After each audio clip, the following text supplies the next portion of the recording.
అందరికీ నమస్కారం. మీరు వినబోతున్న కథ అర్ధాంగి అలుక. రచించిన వారు ఎద్దనపూడి సులోచన రాణిగారు. సాయంత్రమైంది. నా బోటి వారిని ఇక సెలవు తీసుకుని ఇళ్లకు పొండి అని ఆదేశిస్తున్నట్లుగా పుష్యమాస్యపు సూర్యుడు కిందకి జారిపోతున్నాడు. ఆఫీస్ నుంచి బయటపడి ఇంటి వైపుకి నడక సాగించాను. శీతాకాలం అవటం మూలాన బాగా పొద్దుకూకపోయినా చలి మాత్రం విరగతీస్తూనే ఉంది. ఆడవాళ్లు సాయంత్రపు వంటలు ప్రారంభించారు కాబోలు. ఇళ్లల్లో నుంచి సన్నగా పొగ బయటకొస్తుంది. రేపు ఆదివారం.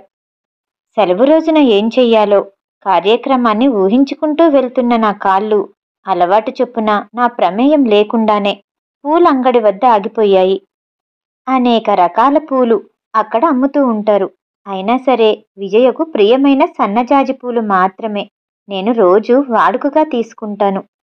రోజూలాగా మామూలు పూలకు డబ్బులిస్తున్న నాకు పూల సాయేబు ఈవేళ శనివారం బాబు అన్నాడు. శనివారం నాడు మరికొన్ని పూలు ఎక్కువ తీసుకోవటం నాకు అలవాటు. శనివారాన్ని గురించి ఆలోచిస్తూ ఆ రోజు శనివారం అన్న మాట మర్చిపోయినందుకు నాలో నేనే నవ్వుకున్నాను. నిజమే కదా, ఇవ్వు అన్నాను. సాయిబు సంతోషిస్తూ, మరో 200 కంటే ఎక్కువ లేవు బాబు, ఏదో ఇచ్చి మొత్తం తీసుకోండి అన్నాడు జేబులో చూసుకుంటూ. ఇంకా చిల్లర లేనట్టుందే అన్నా. లేకపోతే రేపివ్వచ్చు, రోజూ ఉండే బేరమేగా బాబు, తీసుకెళ్ళండి. ముసలి సాయిబు తృప్తిగా నవ్వుతూ పూలన్నింటినీ చక్కని కాగితంలో పొట్లం కట్టి చేతికిచ్చాడు. పూల పొట్లం చేత పట్టుకొని మళ్ళీ నడక ప్రారంభించాను. సంక్రాంతి దగ్గరకొస్తుంది. ఈసారి విజయకు ఏదైనా ప్రత్యేక బహుమానం ఇవ్వాలి. సంక్రాంతి ఆమె పుట్టినరోజవటం ప్రత్యేక విశేషం. కిందటిసారి అమ్మ దగ్గరే ఉంది.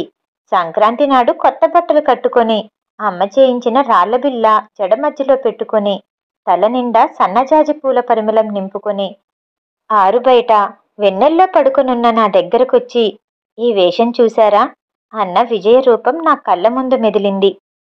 ఆనాటి విజయలో నూతన వధువులో గల ముగ్ధత్వం ఇంకా పోలేదు. ఆనాటి విజయకి ఈనాటి విజయకి గల వ్యత్యాసాన్ని ఊహించుకుంటూ వచ్చి ఇంటి ముందాగాను. ఒక్కొక్కళ్ళకి ఒక్కొక్క వస్తువంటే ఎందువలన అంతటా ఆపేక్ష కలుగుతుందో. ఆడవాళ్లు చాలామంది గులాబీలు మల్లెపూలు అంటే ఇష్టపడటం చూశాను. కానీ విజయకు సన్నజాజులంటే ప్రాణం. ఈ రోజు అనుకున్న దానికంటే ఎక్కువ పూలున్నాయి. పూలు చూసినప్పుడు సంతోషంలోని జయమొహంలో ఆనందరేఖలు ఎలా వెల్లివిరుస్తాయో ఊహించుకుంటూ ఇంటి గుమ్మమెక్కాను. అంతవరకు తీయని తలుపులూరించుకుంటున్న నా మనసు తాళం పెట్టిన ఖాళీ గుమ్మం స్వాగతం చెప్పేసరికి ఒక్కసారి ముడుచుకుపోయింది. మనసులో అంతకు ముందున్న ఆనందం, అనురాగం పోయి వాటి స్థానాన్ని విసుగు అలసట వచ్చి నిలబడ్డాయి. నన్ను చూసి కాబోలు ఇంటివారమ్మాయి సుగుణ పరిగెత్తుకుంటూ వచ్చి తాళం చెవిచ్చింది. మీ అక్క ఎక్కడికెళ్ళింది నీకు తెలుసా అన్నాను తాళం చెవి తీసుకుంటూ. ఆహా, నాకు తెలీదు, అమ్మకి చెల్లింది అంటూ సుగుణ వెనక్కి తిరిగి బాణంలా పరిగెత్తుకుంటూ పోయింది. తాళం తీసి లోపలికెళ్ళి చేతిలో పూల పొట్లం డ్రాయర్ మీదికి విసిరి స్టాండ్ మీద తువ్వాలు తీసుకుని దొడ్లోకెళ్ళాను. కాళ్ళు చేతులు మొహం తుడుచుకొనొచ్చి హాల్లో ఫ్లాస్క్ కోసం వెతికాను. ఆఫీస్ నుంచి ఇంటికి రాగానే కాఫీ తాగటం అలవాటు. ఒకవేళ అవసరం వచ్చి ఎక్కడికైనా వెళ్లాల్సి వస్తే కాఫీ కాచి ఫ్లాస్క్లో పెట్టి నా అవసరాలన్నిటినీ సిద్ధపరిచి వెళ్లటం పరిపాటి.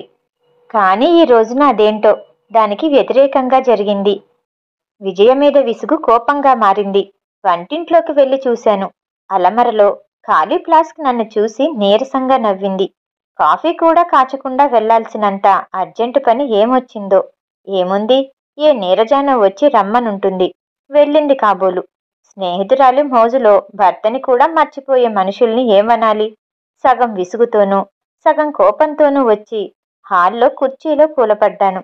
సంధ్య చీకట్లు దట్టంగా అలుముకున్నాయి. ఇల్లంతా చీకటిగా ఉంది.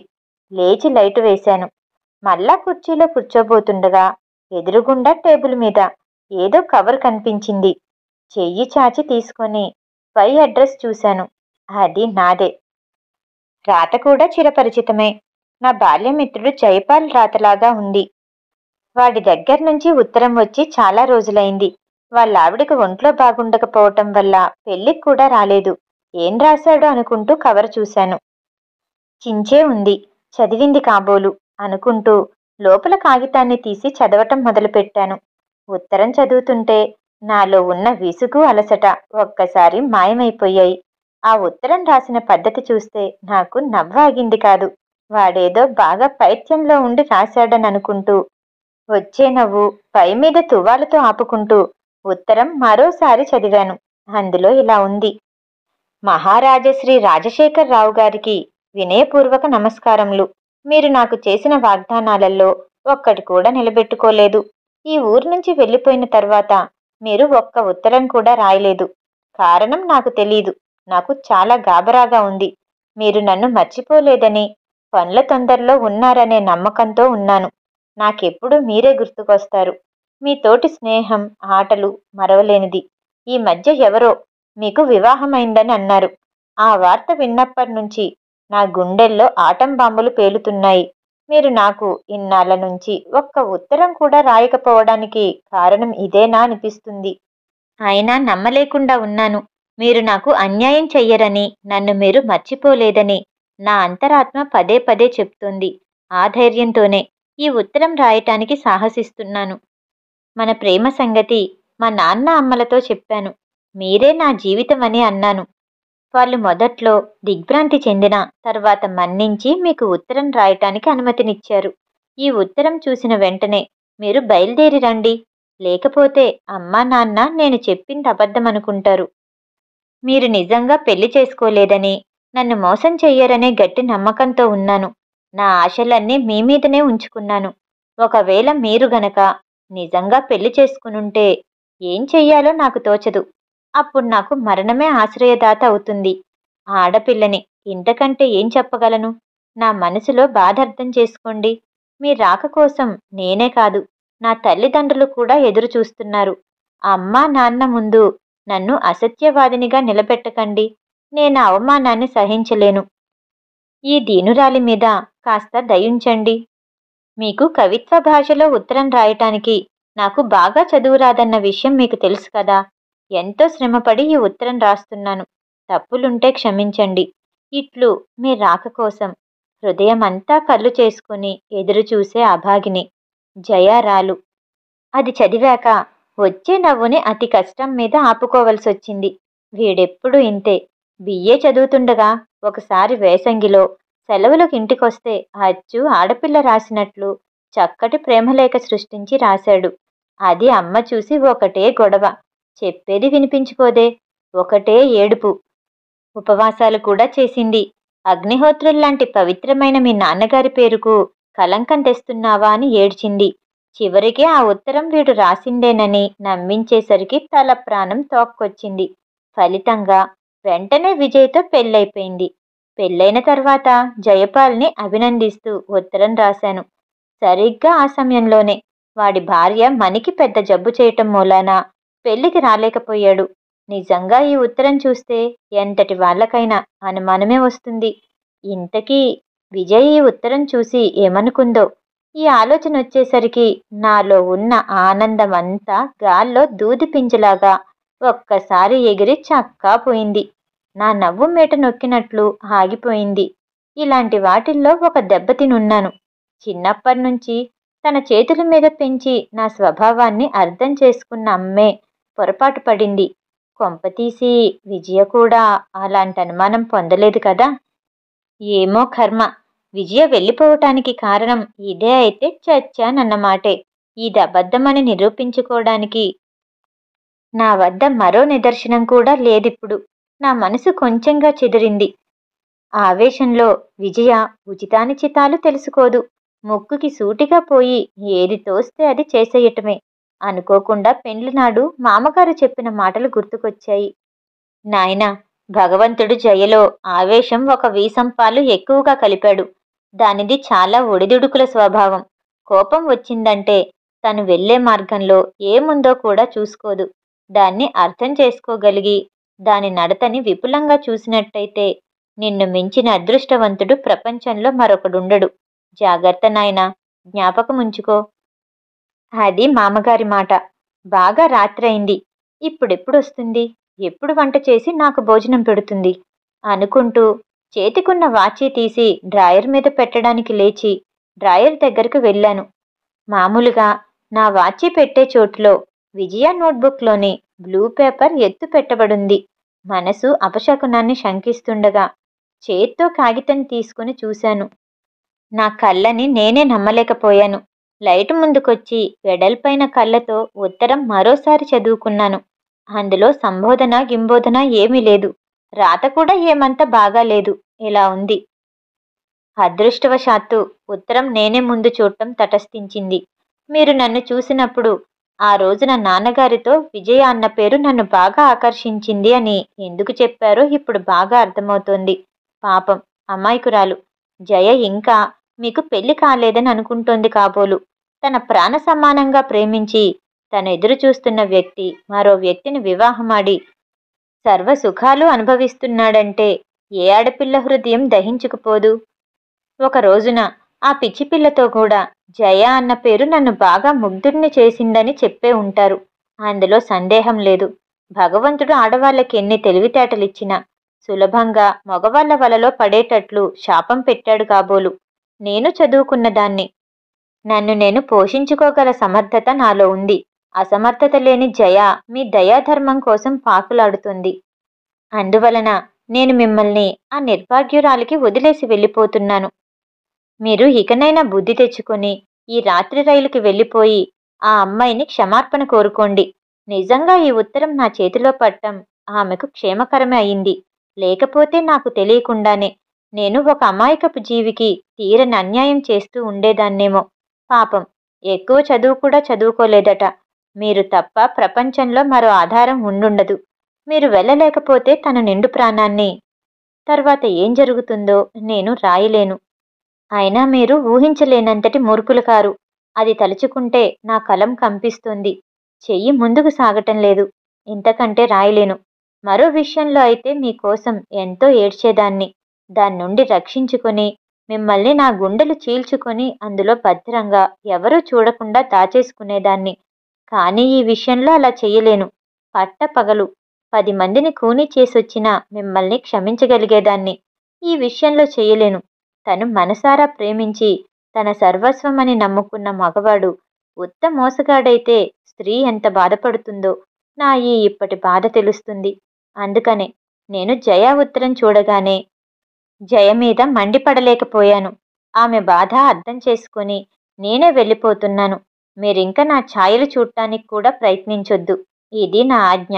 నా మీద ఏ కాస్త కొంచెం మమకారం ఉన్నా ఇది పాటించండి. ఒక గోముఖ వ్యాఘ్రానికి నా జీవితం అర్పించుకున్నానన్న బాధ తప్ప ప్రస్తుతం నాలో ఏమీ లేదు. మీరు వెంటనే వెళ్ళండి. ఆలస్యం చేసి మరో ప్రాణిలో ఉన్న విశ్వాసం పోగొట్టుకోకండి. నా ఈ అవస్థ ప్రపంచంలో మరే యువతికి కల్లో కూడా కలిగించొద్దని భగవంతుణ్ణి ప్రార్థిస్తున్నాను. ముగిస్తున్నాను. ఇట్లు విజయ. మరో సమయంలో అయితే ఆ రాతకి మనసారా విరగబడి నవ్వుకునేవాడిని. కానీ ఇప్పుడలా నవ్వలేకపోగా నరాలు పిండుతున్నట్లుగా విపరీతమైన బాధతో ఒక చిన్న మూలుగు నా హృదయాన్ని చీల్చుకుంటూ బయటకొచ్చింది. విజయ కోపగించుకొని వాళ్ళక్కగారింటికి వెళ్ళిపోయిందనటంలో ఏమాత్రం సందేహం లేదు. ఈ వేళ లేచి ఎవరి మొహం చూశాన్రా భగవంతుడా అనుకున్నాను. ఇంకిప్పుడు అక్కడికెళ్ళి చేసేది కూడా లేదు. తెల్లారితే విజయలో ఉన్న ఉద్రేకం కూడా తగ్గుతుంది. అప్పుడు అసలు విషయాన్ని విశదంగా చెప్పొచ్చు అనుకుని ఊరుకున్నా. లేచి ఉత్తరం డ్రాయర్ మీద పడేసి వెనక్కి తిరిగా. ఒక్కసారిగా సన్నజాజుల పరిమళం గుప్పుమని గదంతా చుట్టేసింది. విజయ వచ్చిందా అనిపించింది. నా పిచ్చిగాని విజయ ఎందుకొస్తుంది? డ్రాయర్ మీద పొట్లంలో ఉన్న పూలు విచ్చి తమ సౌరభాన్ని దాచుకోలేక గదంతా విరజిమ్ముతున్నాయి. క్షణంసేపు వాటి వంక చూశాను. అవి తన్ను వెక్కిరిస్తున్నట్లుగా కనిపించింది. మరుక్షణంలో పొట్లం ఆ విధంగానే 2 చేతులతోనూ నలిపేసి వీధిలోకి గిరాటు కొట్టి గబగబా తలుపు వేసి హోటల్ వైపు నడక సాగించాను. మర్నాడు ఉదయం మా వదినగారింటికి వెళ్ళాను. బయట 8 ఏళ్ల రఘు ఆడుకుంటూ కనిపించాడు. నన్ను చూడగానే బాబాయ్ అంటూ పరిగెత్తుకొచ్చాడు. ఎత్తుకొని ముద్దు పెట్టుకుంటూ పిన్నొచ్చిందా అన్నాను. వాడు వచ్చిందని తలూగిస్తూ బాబాయ్ మరే నా పిల్లని రోజా కుక్క చంపేసింది అన్నాడు ఎంతో దుఃఖపడుతూ. వాడిని ఓదారుస్తూ మెట్లెక్కి లోపలికొచ్చి హాల్లో కూర్చున్నాను. లోపల నుంచి విజయ్ కంఠం వినిపిస్తుందేమోనని ఆశించాను. కానీ నాకు ఆశాభంగమైంది. కాసేపు రఘుతో కబుర్లు చెప్పి వాడితో లోపలికెళ్ళి మీ పిన్నిని తీసుకురా అని అన్నాను. నువ్వొచ్చావని చెప్పనా అన్నాడు వాడు. వద్దన్నట్టు సూచించాను. వాడు తూనీగలాగా లోపలికి తుర్రుమన్నాడు. రాబోయే విజయకు ఎలా శాంతి స్వరంతో నచ్చ చెప్పాలో ఆలోచించుకుంటూ ఉన్నాను. ఇంతలో రఘు విజయ చెయ్యి పుచ్చుకొని లాక్కొచ్చి చప్పట్లు కొడుతూ నవ్వాడు. మొదట నేననుకోలేదు కాబోలు. విజయ క్షణంసేపు తెల్లబోయి వెంటనే వంగి రఘు వీపు మీద ఒక్కటి చరిచింది. దెబ్బ చురుక్కున తగిలిందేమో. వాడు బిక్కమొహం వేసి నా వైపు చూస్తూ ఏడుపు సాగించాడు. పొరపాటు పడ్డావని చెప్పడానికొచ్చాను. లేచొచ్చి రఘునెత్తుకొని సముదాయిస్తూ అన్నాను.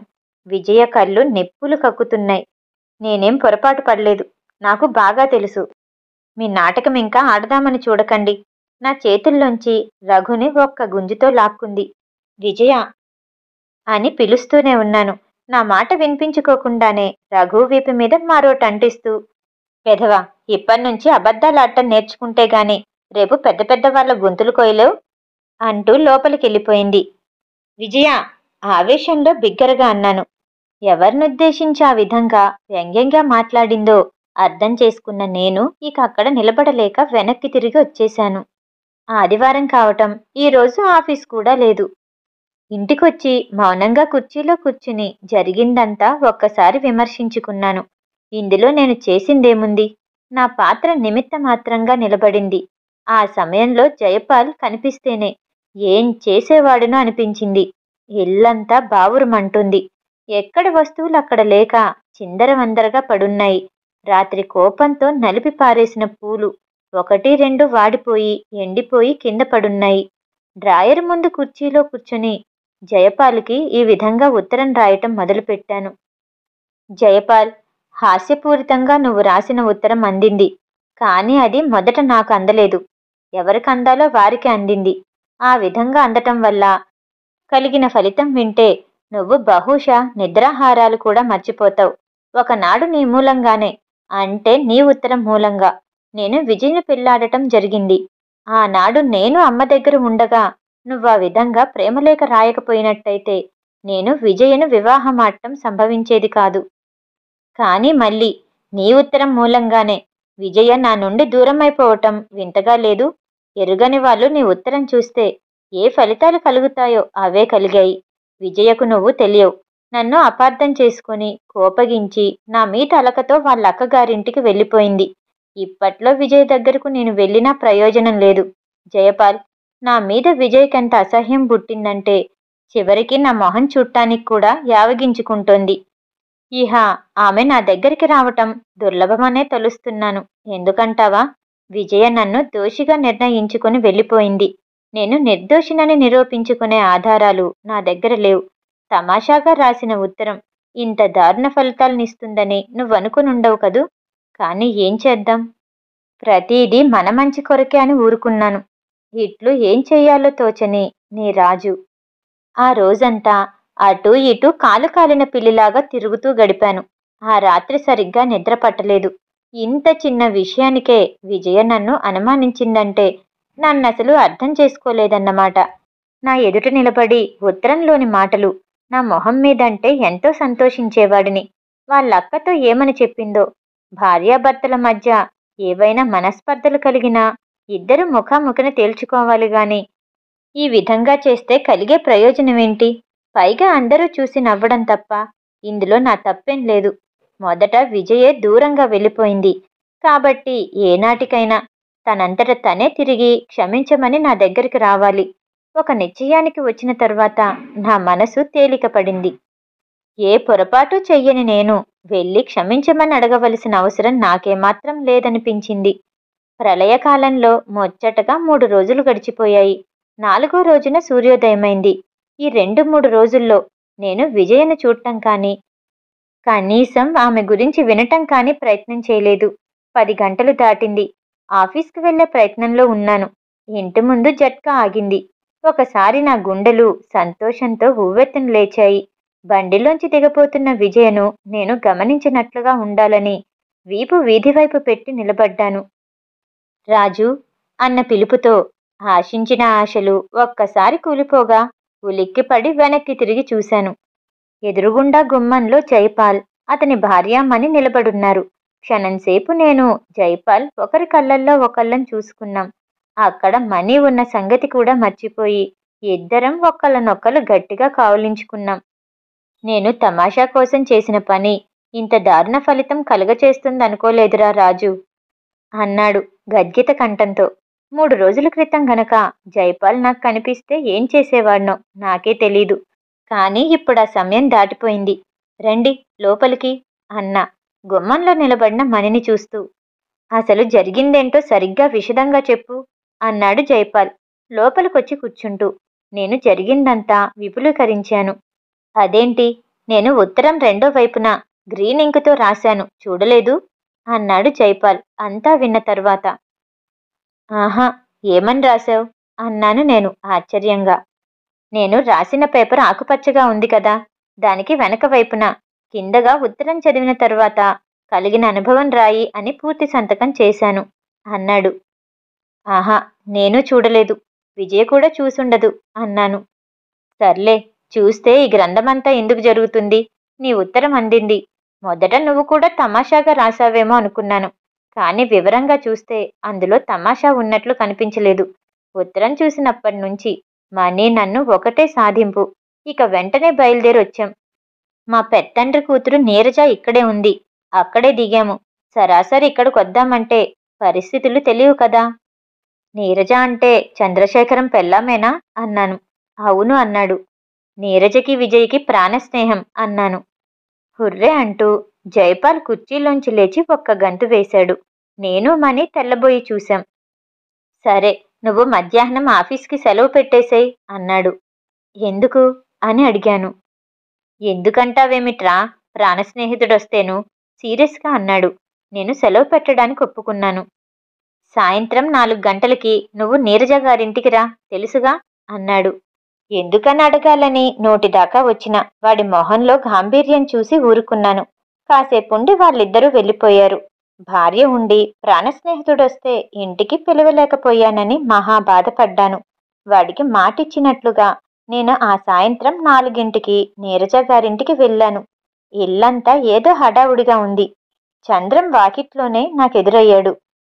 రండి రండి, ఇవాళ మా అమ్మాయి పుట్టినరోజు, టీ పార్టీ అన్నాడు. పిలవని పేరంటానికి వచ్చిన నేను అభిమానంతో తలదించుకున్నాను. ఇంతలో జైపాల్ ఎదురై నన్ను లోపలికి లాక్కెళ్ళాడు. నన్నొక గదిలోకి తీసుకెళ్లాడు. ఆ గది కొంచెం విశాలంగా ఉంది. 12 మంది కూర్చొని కాఫీలు తాగేటందుకు వీలుగా టేబుల్, వాటి ఎదుట కుర్చీలు అమర్చబడున్నాయి. ఎదురుగుండా గోడకు దగ్గరగా ఆ చివరి నుంచి ఈ చివరికి నీలం రంగు మీద ఎరుపు పూలద్దిన కట్టన్ బిగించబడింది. జైపాల్ నన్ను చెయ్యి పుచ్చుకొని ఆ కట్టన్ దగ్గరికి లాక్కెళ్ళి, రాజు, లోపల కుర్చీ ఉంది, అక్కడ కూర్చో అన్నాడు. ఎందుకు అన్నాను అర్థం కాక. అబ్బా, నీ ఎందుకులతో చంపకురా నాయనా. నా మాట విని తెరవతల రాజాలా పడుకొని తెరవతల జరిగే నాటకం విను. ఈ పుట్టినరోజు గిట్టినరోజు అన్నీ అబద్ధాలే. కేవలం విజయను ఇక్కడికి ఆహ్వానించటం కోసం. నీరజతో కలిసి ఎత్తెత్తాం. అంతా వింటూ ఉండు, నీకే తెలుస్తుంది అన్నాడు. కట్టన్ పక్కకి లాగి నన్ను తీసుకెళ్లి కుర్చీలో కూలదోసి, నువ్వు అవతల వాళ్ళకి కనిపించవు, నీకు అవతల వాళ్ళు కనిపించరు అన్నాడు. మధ్యలో ఎవరైనా ఈ కట్టన్ లాగితే, ఇందులోంచి బుద్ధదేవుళ్లాగా నేను బయటపడితే సందేహంగా చూస్తూ అన్నాను. అయితే గీతే, మహా సందేహపు మనిషివరా నాయనా. నా కళ్ళు 2 ఈ కట్టన్ మీదే ఉంటాయి, భయపడకు అన్నాడు. నాకేదైనా అవమానం లాంటిది జరిగితే ఇక నన్ను నువ్వు పట్టలేవు, ముందే చెప్తున్నా అన్నా చికాకుగా మొహం పెట్టి. సరే, నాదేగా పూచి, నీకేం జరగకుండా అని కట్టన్ మూసేసి వెళ్ళిపోయాడు. ఇదంతా ఏంటని ఒక పక్క కుతూహలంగా ఉన్నా, మరో పక్క ఇలాగ కూర్చోడానికి విసుగ్గా ఉంది. జేబులో సిగరెట్ ప్యాకెట్ తీసి సిగరెట్ ముట్టించి పడక్ కుర్చీలో వెనక్కు వాలాను. గదిలోకి ఎవరో వస్తున్నారు పోతున్నారు. తమాషా తమాషా సంభాషణలు వినిపిస్తున్నాయి. నాలో ఓపిక నశిస్తుంది. ఇంతలో, రా విజయ, నీకోసమే చూస్తున్నాం అన్న నీరజ కంఠం వినిపించింది. అడుగుల చప్పుడిని బట్టి వచ్చిందని అనుకున్నా. ఈ విజయ అన్నయ్య నీ ఫ్రెండ్ రాజు భార్య. ఇతను మా అన్నయ్య, అంటే పెత్తండ్రి కొడుకు జయపాల్. ఈవిడ మా వదిన మణి. పరిచయ వాక్యాలు మహా పసందుగా ఉన్నాయనుకున్నాను. నేనొస్తున్నట్లు టెలిగ్రామ్ ఇచ్చాను, అందలేదా అండి అన్నాడు జయపాల్. విజయ తల తిప్పిందో ఏమో, శబ్దం మటుకు వినిపించలేదు. స్టేషన్కొస్తాడని ఎంతో చూశాం, కానీ రాలేదు. అసలు ఊళ్ళో ఉన్నాడా లేదా? జైపాల్ చాకచక్యానికి మెచ్చుకోకుండా ఉండలేకపోయాను. దానికి కూడా విజయ మళ్ళా నిశ్శబ్దంగానే జవాబిచ్చింది. అరే, ఉన్నాడా? మరి స్టేషన్కెందువల్ల రాలేదో? నేను చెప్పలే, మీరు రాసిన ఉత్తరం అతనికి కోపం తెప్పించుంటుంది. ఇది మణికంఠం. ఏంటా ఉత్తరం? నీరజ కంఠంలో కుతూహలం కనిపిస్తుంది. మీరు చూశారా ఆ ఉత్తరం? బహుశా విజయ్నై ఉంటుంది, మణి ప్రశ్నించింది. ఎందుకులే అని చూపించుండరు. ఇంత స్నేహితులైతే మాత్రం మరీ అంతిదా? తనొక ఆడపిల్లలాగా తన్నేదో మోసం చేసినట్లుగా ఏమిటేమిటో రాశారు. ఇంకా నయమే, మీరు చూడలేదు కాబట్టి సరిపోయింది. లేకపోతే మా రాజు మీద తప్పకుండా అనుమానపడి పోట్లాట పెట్టుకునేవారు అంది మణి. నాకా సమయంలో విజయమొహం ఎలా ఉందో చూడాలని మహా ఆసక్తి కలిగింది. కాని ఏం చెయ్యను, కాసేపు మళ్ళా ఆ కబుర్లు ఈ కబుర్లు దొర్లిపోయాయి. చివరికి విజయ వస్తానండి అంది. అమ్మయ్య, ఇప్పటికినిపించింది అనుకున్నాను. మీరు ఒక చిన్న సాయం చేసి పెడతారా అన్నాడు జైపాల్. ఏంటది? ఈ రాత్రికి మీ ఇంటికొస్తాం, మేమిద్దరమూను. వాడితో ఈ విషయమేమీ చెప్పకండి. హఠాత్తుగా కనిపిస్తాం. ఏం చేస్తాడో చూడాలని ఆపేక్షగా ఉంది అన్నాడు. అలాగే, మరి అడ్రస్ చెప్పి వెళ్తారా? విజయ చెప్పిరండి అంటూ మణిని తనకి తానుగా మళ్ళీ ఆహ్వానించింది. అందులో గల ఉద్దేశం నాకు తెలియలేదు. క్రమంగా అందరూ వెళ్ళిపోయారు. జైపాల్ కట్టంలాగి దయచెయ్యండి అంటూ యువతలకి దారి చూపాడు. నా మొహంలో భావాలు దాచుకోవటం నాకు చాలా కష్టంగా ఉంది. సరాసరి ఇంటికి దయచేయి. ఎందుకు? అలవాటు చొప్పున నోటి నుంచి ప్రశ్న వచ్చేసింది. జయపాల్ నన్ను ఊరిమి చూశాడు. నేనేం చలించకుండా సరే సరే, సతీ సమేతంగా మా ఇంటికి భోజనానికి దయచేయి అన్నాను. సరేనని అంగీకారం తెలిపాడు. కాని ఒక్క విషయం జైపాల్, నాకు నీకు మళ్ళీ నటన చేతగాదు. ఇంటికి వెళ్ళి విజయ్తో నువ్వు బజార్లో కనిపించావని చెప్తాను అన్నాను. వాడు కాసేపు ఆలోచించి సరే అన్నాడు. తర్వాత చెప్పాల్సిందేముంది, ఇంటికొచ్చాను. విజయ మామూలుగా ఇంట్లో పనులు చూసుకుంటోంది. నేను తన్ని పలకరించకుండా వచ్చి నా గదిలో కూర్చున్నాను. కాసేపటికి విజయ కాఫీ తీసుకుని వచ్చింది. ఈ 3 రోజుల నుంచి జరిగిన ప్రళయ తాండవమంతా బలవంతాన మర్చిపోయి వచ్చినట్లు మొహం స్పష్టంగా చెబుతూనే ఉంది. కాఫీ కప్ తీసుకుంటూ, నా స్నేహితుడు జయ, అతని భార్య వచ్చారు. బజార్లో కనిపిస్తే మన ఇంటికి రమ్మని చెప్పాను. ఇంకా హోటల్కి కబురు పంపుదామనుకుంటున్నాను. నువ్వొచ్చావుగా అన్నాను చాలా సహజంగా.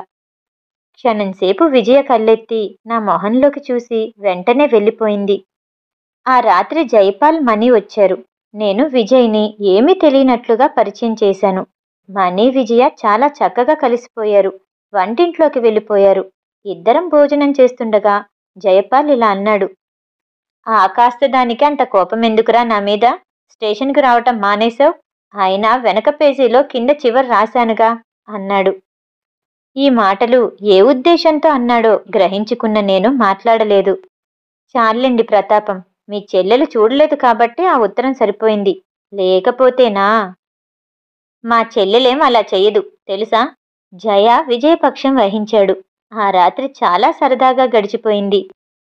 ఆ రాత్రి విజయ నా పాదాల మీద చేతులాంచి కళ్ళనీళ్లతో నన్ను క్షమించండి అంది.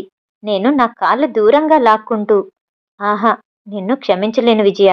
నా కోసం కాదు. ఆ రోజున రఘుని నా మూలంగా ఉత్త పుణ్యానికి కొట్టావు. అది నాకెంతో బాధ కలిగింది తెలుసా అన్నాను. లేకపోతే ఏంటి చెప్పండి? నీరజ వచ్చింది, నిన్ను పిలుస్తోందని అబద్ధం చెప్పాడు. తీరా చూస్తే మీరు. నాకా సమయంలో నీ మీద అంత కోపం వచ్చిందన్నమాట. అందుకనే ఉత్తరంలో. విజయ తన చేత్తో చటుక్కున నా నోరు మూసేసి, ఇంకా విషయం ఎత్తొద్దు అంది.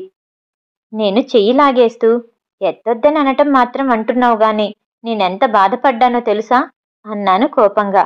విజయ ఏడుస్తూ మోకాళ్ళ మీద వంగి, అందుకే నన్ను క్షమించమంటున్నాను. ఇంకిలాంటి తెలివి తక్కువ పనులు జీవితంలో చేయను. ఈ ఒక్కసారి నన్ను క్షమించండి అంది. వంచిన తల్లోంచి సన్నజాజుల పరిమళం నన్ను ఉక్కిరిబిక్కిరి చేసింది. చేత్తో విజయను లేవనెత్తుతూ, చాల్లే, భగవంతుడు పురుషుల్లో అన్ని శక్తులు పెట్టాడు గాని ఆడదాని కన్నీరు చూసి సహించగల మనస్తత్వం పెట్టలేదు. అందుకనే మగవాళ్ళెప్పుడూ మీ ఆడాళ్ల ముందు ఓడిపోతూ ఉంటారు అన్నాను నవ్వుతూ. జయపాల్, మణి మరి 2 రోజులున్నారు. నేను ఆఫీస్కి సెలవు పెట్టాను. విజయ, మణి అక్కా చెల్లెలలా కలిసిపోయారు. ఆఖరికి వాళ్ళు వెళ్ళిపోయే రోజున విజయ, మణి ఒకళ్ళనొకళ్ళు కావలించుకొని ఆనంద బాష్పాలు రాలుస్తుంటే నాకు నిజంగా చాలా ఆశ్చర్యం వేసింది. ట్రైన్ ఎక్కిస్తూ రహస్యంగా వాడి చెవిలో ఇలా చెప్పాను. ఓరేయ్ జైపాల్, నీ ఉత్తరాలు మొదట్లో ప్రళయకాలం నాటి సంఘటనలు సృష్టించిన తర్వాత చక్కని మార్గాలు ఏర్పరుస్తాయి. ఇప్పుడు చూడు, నీ ఉత్తరం మూలాన ఇహ విజయ నేను నిజంగా తప్పు చేసిన నమ్మనంత విశ్వాసం నా మీద ఏర్పరచుకుంది. దీనికి నేను నీకు కృతజ్ఞుణ్ణి అన్నాను. రాజు, నీకంత మంచి పని చేసి పెట్టాను కాబట్టి నువ్వు నాకొక బహుమానం ఇవ్వాలి అన్నాడు. ఏంట్రా అది అన్నాను. సంక్రాంతికి మీ ఇద్దరు మా ఊరు రావాలి. ఏం విజయ? ఈ మాటలు బిగ్గరగా అన్నాడు. ఆ రోజు విజయ పుట్టినరోజు కూడాను అంది మణి. అయితే స్పెషల్ ప్రోగ్రాం ఇద్దాం. ఏరోయ్, తప్పకుండా రావాలి. నేను విజయ్ మొహంలోకి చూశాను. ఆ కళ్ళు అంగీకారం తెలిపాయి. జయపాల్ సంతోషంతో నా చేతిని ఆఖరిసారి గుంజాడు. రైలు కదిలింది. ఆ జంట అటువైపు వెళ్తుంటే మేం ఇటువైపు ఇంటికి బయలుదేరాం. కథ సమాప్తం. ఈ కథ వినటం మీకు నచ్చినట్టయితే లైక్ చేసి సబ్స్క్రైబ్ చేయండి. మళ్ళీ రేపు కలుద్దాం. నమస్తే.